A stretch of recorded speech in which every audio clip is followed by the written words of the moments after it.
Buonasera a tutti, bentornati a Liberamente, variazioni e scorribande qui su Radio Libertà.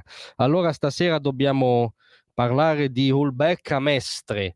Purtroppo, come sapete, lo scrittore Michel Houellebecq e il significato terribilmente distopico, ma ahimè ormai cronachistico del suo romanzo Sottomissione, dove si intende sottomissione all'Islam, ormai si avvista quotidianamente in qualche città italiana e o europea, perché la sua diagnosi, ahimè, sta trovando riscontri quotidiani. L'ultimo però è particolarmente inquietante ed è avvenuto a Mestre, nella fattispecie nel quartiere Piave di Mestre, un quartiere diciamo fortemente multietnico, dove la presenza della comunità musulmana è particolarmente forte. Cos'è successo? Che sono state imbucate nelle cassette delle lettere del quartiere a pioggia lettere che invitano espressamente gli italiani e chiunque non sia fedele all'Islam a convertirsi all'Islam,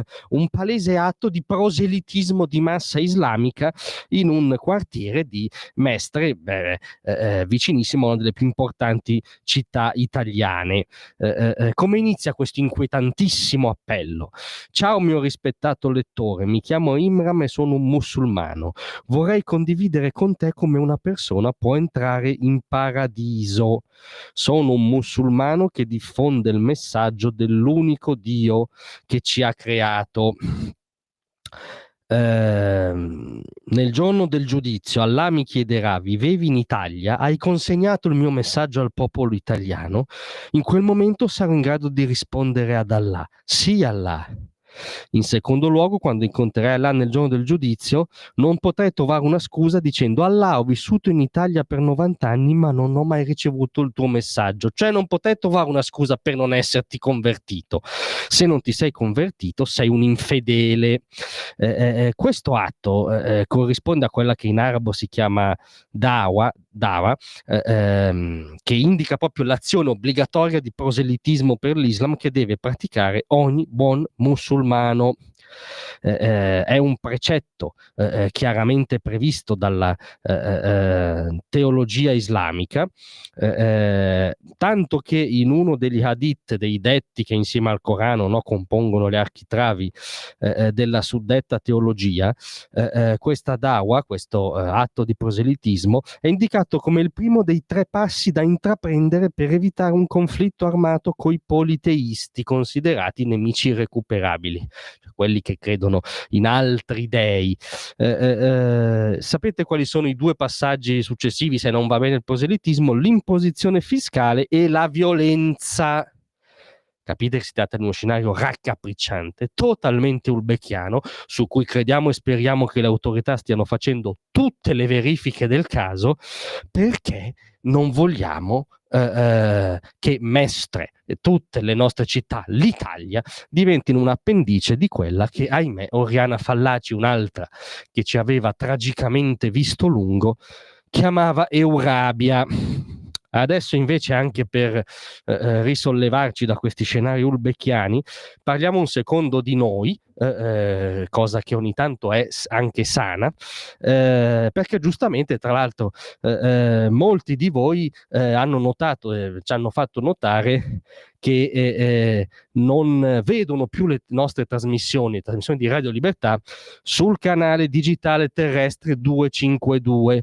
Tra l'altro noi ringraziamo tutte le segnalazioni che arrivano su questo tema, ma su qualunque, perché voi anzi siete una comunità viva e parte fondante, imprescindibile, partecipativa ogni giorno di questa radio, e non è più così scontato avere, semmai lo è stato, ma oggi sicuramente è una felice anomalia avere una comunità viva e attiva che fa parte essa stessa del media, come sono i nostri ascoltatori. Quindi vi ringraziamo in generale.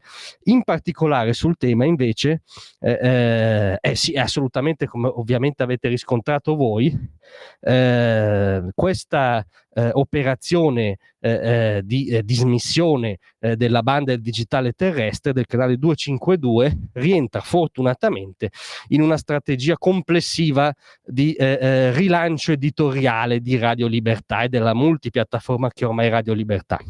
La buona notizia è che siamo in una fase di rilancio editoriale. La, ahimè, imprescindibile subordinata è che ogni rilancio editoriale nell'ambito appunto del mercato dei media, nel mercato dell'editoria, in questo caso radiofonica, non può soprattutto in questo momento storico, che essere realistico, cioè essere calato in un momento storico che non è certamente il migliore della storia dell'editoria. Tutta questa premessa per dire che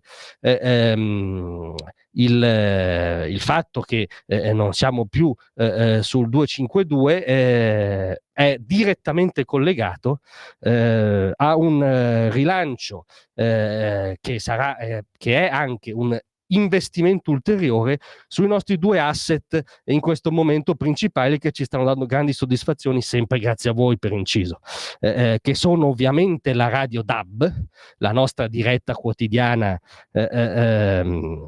che tra l'altro nell'ultimo anno ha sempre segnato un costante aumento di ascolti, e di questo vi ringrazio di nuovo, e il nostro sito radiolibertà.net, che anch'esso nell'ultimo anno si è sempre più segnalato come bussola, diciamo, eccentrica rispetto al mainstream per orientarsi nel dibattito politico, e che ormai ha un suo ruolo nel giornalismo politico nazionale, ed è anche molto attenzionato, sempre grazie a voi per inciso. Questo ovviamente rilancio acquisirà sempre di più una forma concreta. C'è dal punto di vista della radio